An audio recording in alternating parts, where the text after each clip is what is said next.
ja järgmine esineja on Ivo Jaaniso. Ivo on ehitusekspert ja esindanud juba mõnda aega siis seda nooremat generatsiooni avaliku sektori koridorides. Ta on renoveerimisteemadel väga kursis ja teab ka väga palju tehaselisest ehitusest. Palun. Nii, aitäh Lauri, noorem generatsioon, 2 meest laval, aitäh. Aitäh ka Rainerile, väga hea ettekanne oli, tõmbas natukene ärevust alla, rohelisi mehikesi lihtsalt füüsiliselt enam ei ole, super. Ma otsin siit puldi, kas renoveerimist saab uus tööstusharu, paluti mul sellest rääkida. Vastus on jah, sellega ma võin siit lahkuda ilmselt, aga ei, ma natuke põhjendan ka.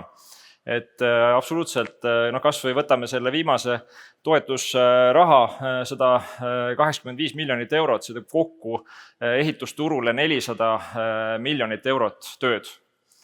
Kuskil 10% ehitusturust, eks ju. Kui keegi küsib, et kas me seda renoveerimislainet suudame teha, kas meil on piisavalt töökäsi, kas meil on piisavalt materjali, sealt 10%-st 15-20 peale minek ei tohiks olla mingisugune probleem. Eriti praegusel ajal, kus ehitusturul võib-olla ei ole kõrgaeg, eks ju. Aga aeg on siiski suhteliselt hea. Ma alustan võib-olla sellest kõige morbiidsemast slaidist ja üks tsitaat, mida eelmise konverentsi külaline Raul Rebane aeg-ajalt armastab välja tuua. Kui ei teata sinu olemasolust, siis ei panda tähele ka sinu kadumist ja sellest ma plaanin ka täna rääkida, et kuidas Eesti välja paistab, kuidas ta võiks välja paista ja kuidas meie elukeskkond ja majanduspoliitika tegelikult käib ühte jalga ja peaks käima ühte jalga. Ja siin on kõige olulisem see, et me oleksime ühtsed. Et lõppude lõpuks füüsilisi rohelisi mehikesi, nagu näha, meil ei ole. Loodan tõesti, et nii on, aga neid rohelisi mehikesi ei tohiks ka meie peas olla. Et meie ühiskond peaks olema võimalikult ühtne, tundma uhkust selle üle, mida me oleme teinud ja see loob meile tegelikult ka edaspidiseks uusi võimalusi nii äriliselt, kultuuriliselt, julgeolekualaselt ja nii edasi.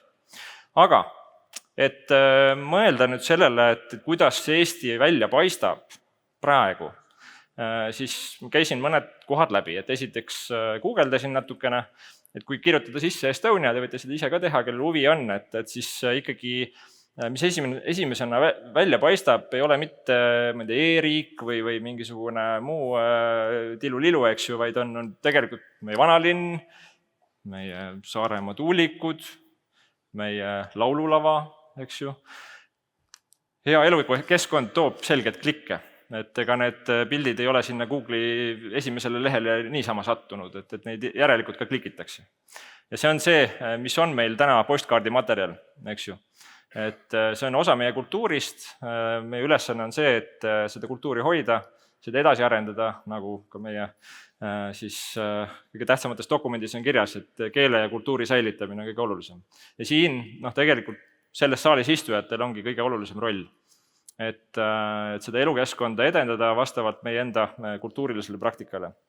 Aga vaatsin veel, filmis, Eestit rahvusvahelistes filmides ei ole kuigi palju küll kajastatud, aga kus on, näiteks hiljutine Teneti film, eks ju, kus leiti siis linnahall üles, see on mõned asjad veel, aga näha on, et ka rahvusvahelised filmikunstnikud siis märkavad väärtusi Eestis, mida alati meie ise ei märka.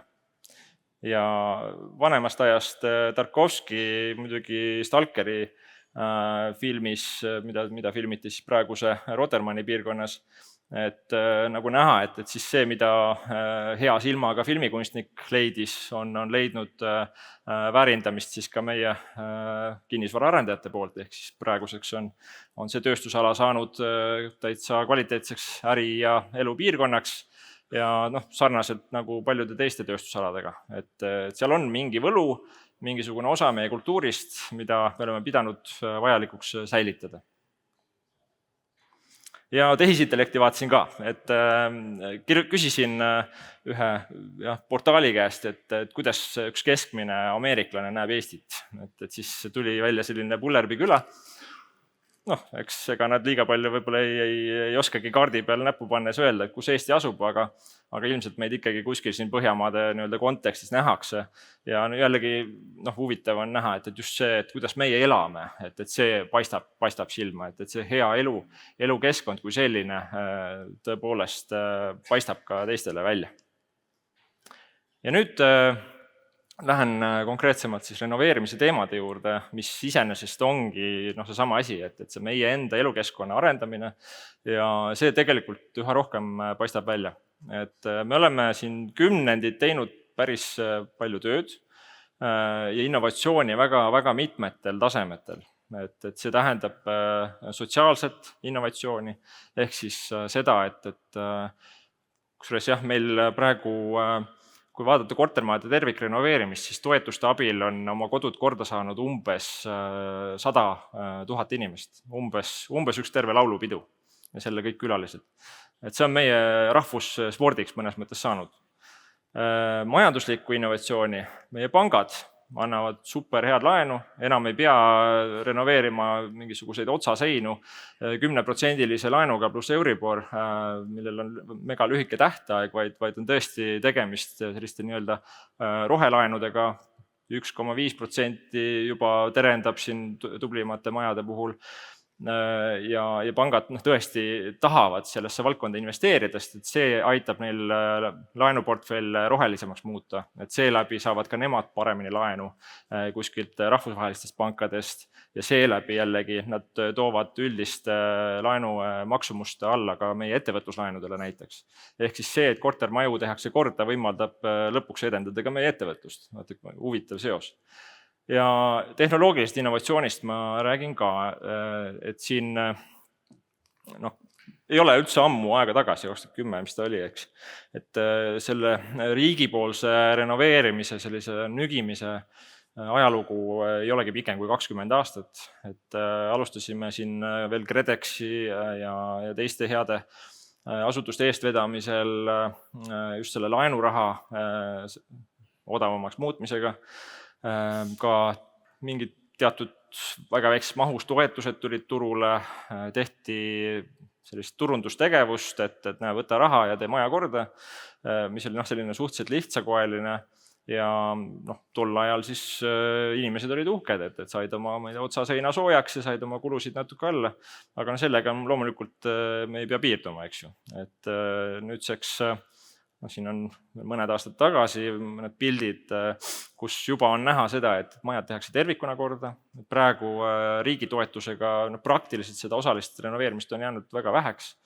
Kuskil 90% kõigest majadest tehakse tervikuna korda. Inimesed saavad aru, et tehes üks kord ja korraga on tulemus kõige säästlikum ja kõige mõistlikum.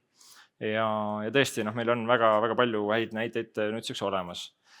Ja mis edasi saab, see on nüüd siin ruumis olijate koostöö küsimus, eks ju. Et sellepärast mul ongi jube hea meel, et me juba aastaid oleme siin seda konverentsi pidanud, kus on koos arhitektid, teised ehituskonsultandid, insenerid, ehitajad ja teised valdkonda eestvedavad inimesed koos riigiga ja mõtleme siis koos, et kuidas seda sellist edulugu järjest edasi arendada.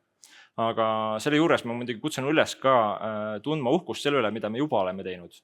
Et see tase, kus me praegu oleme, see laulupeo hulk rahvast on ise uhked oma kodude üle. Olgem meie ka nende üle uhked ja rääkigem sellest laiale maailmale. Et see toob lõpuks ka meile uusi võimalusi. Ja konkreetsemalt ma tahaks rääkida tehasalisest renoveerimisest, kuna me ju heas koostöös ka tehasemaja tootjatega ka seda konverentsi teeme, eks ju, ja mul on jube hea meel, et viimastel aastatel on puitmaja tootjad tulnud sellesse valdkonda sisse. See mitmekesistab seda väärtuspakkumist, mõnes mõttes kinnistab ja suurendab ka seda meie edulugu, riiklikku edulugu, nii siseriiklikult kui ka rahvusvaheliselt. Ja see ei ole üldse olnud lihtne teekond, eks, et kuskil 10 aastat tagasi Tehnikaülikoolis hakati vaikselt mõtlema selle peale, et mis oleks, kui sellise platsi penoplasti kleepimise ja krohvimise asemel teeks midagi nutikamalt, targemalt, viiks protsessid tehasesse. See muidugi eeldas ka teatud ütleme sellist tehnoloogilist valmisolekut üleüldse, et just see laserskaneerimine, see, et tehases on võimekus selliseid mitte täiesti tüüpseid elemente teha kuluefektiivselt ja nii edasi, töötati välja väga selliseid keerulisi sõlmi, lahendati keerulisi olukordi, et toodi näiteks ventilatsioonitorud fassaadi soojustuse sisse, mis on siiamaani eeskujulik praktika kogu maailmas tegelikult. Siis elementide kinnitamine ei ole üldse mitte lihtne teema, millega on siin pidevalt kõvasti tööd tehtud, erinevad taastuvenergia lahendused lõpuks tootmiseni välja. Et see innovatsioon järjest käib ja eks meie ettevõtjad ise teavad, et mis probleeme on siin ka viimastel aastatel olnud ja mida on lahendatud. Eks nimetamegi seda sellisteks lapsehaigusteks, et alguses innovatsiooniga on alati see, et esimene lammas läheb aia taha ja siis läheb juba paremini. Eks. Aga need viimased majad on juba minu hinnagu päris hästi välja tulnud, meil on üle 20 maja sisuliselt valmis ja siin on ainult taevas on piiriks, eks ju, et kuidas selles valdkonnas edasi minna. Siin on siis mõned näited majadest, mis on viimase aasta jooksul muide tehtud, et kuidas see siis välja nägi, see protsess ise, et algul Tehnikaülikool tegi siis oma piloottoone Tehnikaülikooli kõrvale, seejärel oli veel üks pilootprojekt Sauel, mida te näete siin, kus video jookseb, ja siis juba umbes paralleelselt muidugi ja COVID-i ajal, siis kui oli näha, et ehitusturu seis võib päris kehvaks minna, et me otsustasime siis, poliitikud otsustasid suunata eraldi raha 19 miljonit sellesse innovatiivsesse lahendusse. Et see tähendas seda, et võeti ka selline teatud risk poliitiliselt, et niisugust uut tehnoloogiat katsetada. Keegi ei olnud seda varem nii suurel skaalal teinud. Ja nagu ma ütlesin, siis tänaseks on need 19 maja, enamus neist on valmis. Ja eks saab muidugi alati paremini ja kaugemale ja nii edasi, aga see on selline asi, mille üle nüüd rahvusvaheliselt uhkust tunda ja ettevõtted juba muide tunnevad uhkust, et meil on siin erinevad firmad, kes eelkõige muidugi Saksamaal on saanud kanda kinnitatud selle sama tehnoloogiaga, olgu selleks siis väiksemad hooned või siis suuremad tüüpsemad hooned. Ka keskmisel pildil on üks maja Ukrainas, mis eelkõneleja küll ütles, et sellised üksikprojektid nendest suurt kasu ei ole, aga me ikkagi näeme selles väga olulist rolli, et just olla maamärk ja näidata, et nii ka saab. Küll siis tuleb see kvaliteet järgi, tuleb mastaap järgi, aga oluline on näidata, et nii saab. Ja selle keskmise maja puhul siis see on üks näide 3 majast tegelikult, mis kõigi eelduste kohaselt läheb ka peagi tehaselisele renoveerimisele. Et siin on ka Eesti riigi konsortsium, Tehnikaülikool, ministeerium ja STEV, väliskoostöö agentuur, et kes siis koostöös nüüd aitavad ka Ukrainas selle tehaselise rekonstrueerimise rongi sõitma panna. Ja see on Made in Estonia, eks ju, et need on need asjad, millest me saame rääkida, millest ettevõtjad juba räägivad, aga sellest muidugi ei piisa, et me peame seda laiemalt tegema. Küsimus selles, et kas renoveerimistööstus on eraldi majandusharu, ükskõik sellel teemal võib debateerida pikalt, aga mida ma tahaks öelda, et selles renoveerimis võib ka tuua välja väga erinevaid liine, et olgu selleks siis tõesti muinsuskaitse all olevad objektid, nende restaureerimine, võime välja tuua selle sama tehaselise rekonstrueerimise. Võime välja tuua ka kvartalipõhise rekonstrueerimise, kui tahate, siis kas või eraldi distsipliini, kus tehakse korda siis terve majade grupp ja ka nende vaheline ala. Masseehituspiirkonnad ootavad tegelikult meie ettevõtjate kätt. Selle nimel oleme siis ka riiklikult teinud tööd, et just sellised erinevad liinid saaksid ka spetsiaalselt tähelepanu. Ja see sama 185 miljonit eurot, mille voorud läksid lahti nüüd 6 aega tagasi, et seal nii ongi tehtud. Seal on eraldi broneeritud raha tehaselisele rekonstrueerimisele, 20 miljonit eurot, on eraldi raha broneeritud kvartalipõhisele renoveerimisele, 10 miljonit eurot, eraldi raha suurhoonetele, 20 miljonit eurot. Ja näiteks Ida-Virumaale koguni siis 9 + 15 + 10, et kokku päris suured rahad. Ja mida on hea näha, on see, et see toimib, et need sellised spetsiifilised nagu renoveerimispraktikad või valdkonnad, seal on majad, kes tahavad tulla taotlema ja tulevad ka. Ja selle läbi, tegelikult võtame kas või siis selle Ida-Viru näite, et kus siiani tervikrenoveeritud on praktiliselt 0 maja. Võib-olla seal 1 või 2 kuskilt leiab, aga mitte suurlinnadest. Ja praegu selle rahasüsti eesmärk ongi panna maha see maamärk, et näidata inimestele, et nii saab. Et selleks on oluline see, et just sellistes kesksetes kohtades, linnakeskustes, kus vähegi võimalik, oleksid need majad, mis oleksid Eesti parima standardi järgi korda tehtud, eelistatud muidugi, et see hõlmaks ka majade vahelist ala, et inimesed tajuksid seda, et see on meie ühine ruum, meie ühine Eesti. Ja meie kodud on parimas võimalikus korras kõige kõrgema standardi järgi. Selleks aitab just hea koostöö. Sarnane mure nagu Ida-Virumaal, kus renoveerimise tempo on äärmiselt madal, on ka näiteks Kagu-Eestis. Viimased paar aastat on väga intensiivset tööd tehtud Võru linnas, Võru muinsuskaitsealal. Seda nüüd ka Tartu regiooni energiaagentuuri, siis meie ministeeriumi, ettevõtluse innovatsiooni sihtasutuse ja teiste asutuste poolt ja kindlasti tuleb selle ära mainida ka kohalik omavalitsus, Võru linn, kes on ise nüüd poliitilisel tasemel saanud aru, et see ongi oluline, eks ju, et see kõige tähtsam on see, et inimestel oleks hea elada, oleks hea elukeskkond, et nad tunneksid rahulolu selle füüsilise keskkonna üle, kus nad on.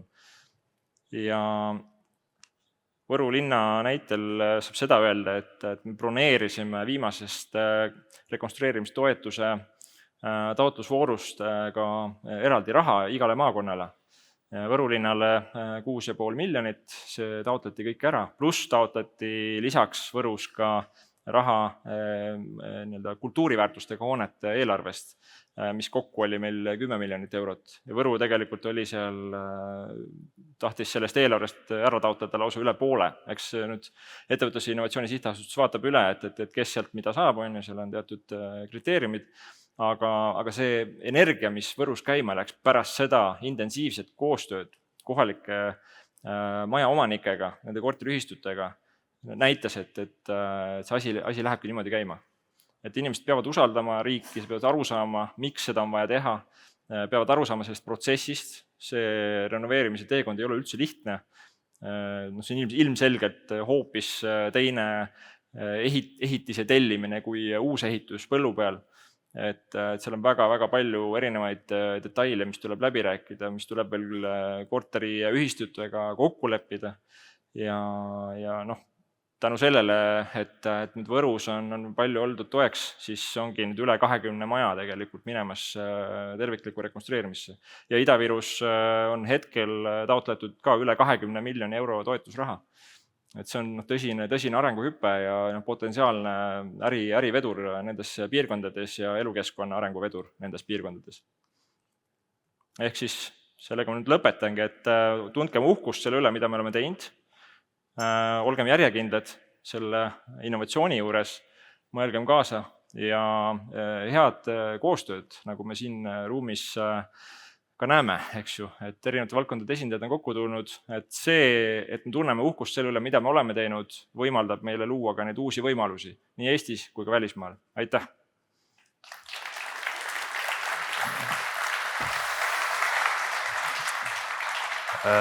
Ivo, mul on sulle üks selline küsimus, et ma lihtsalt ootamatult märkasin, su ametinimetus on muutunud. Ma teadsin, et sa oled ehituse asekantsler.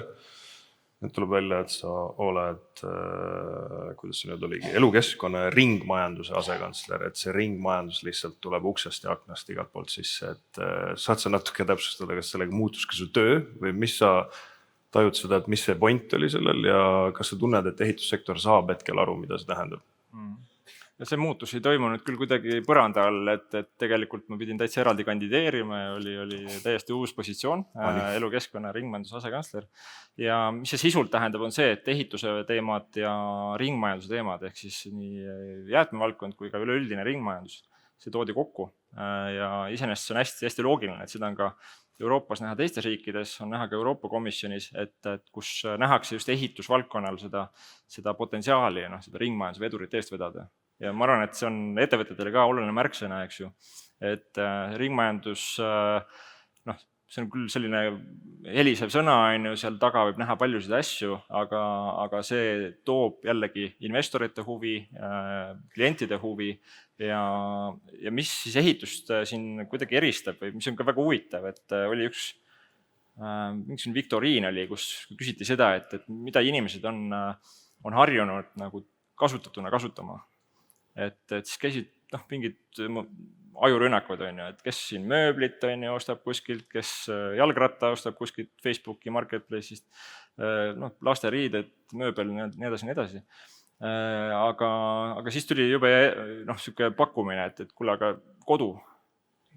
Et kodu ei ole selline asi, mida, ma ei tea, 1 miljon Eesti inimest iga kord kolides uuena ostab. Et selles suhtes ongi meie võimalus näidata eeskuju teistele valdkondadele. Aga saan siis õigesti aru, et sa ei vastuta mitte lihtsalt ehitusringmajanduskoha aspektide, vaid terve siis kogu ringmajanduse temaatika. Okei, see on päris suur amps.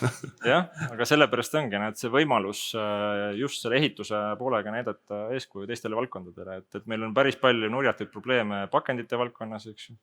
Meil on, ma ei tea, mis iganes, reoveest, biogaasi tootmine, igasugused huvitavad teemad, aga ehitus oma sellise kestlikkuse vaatega on siin absoluutne nagu selline eestvedaja, eks ju.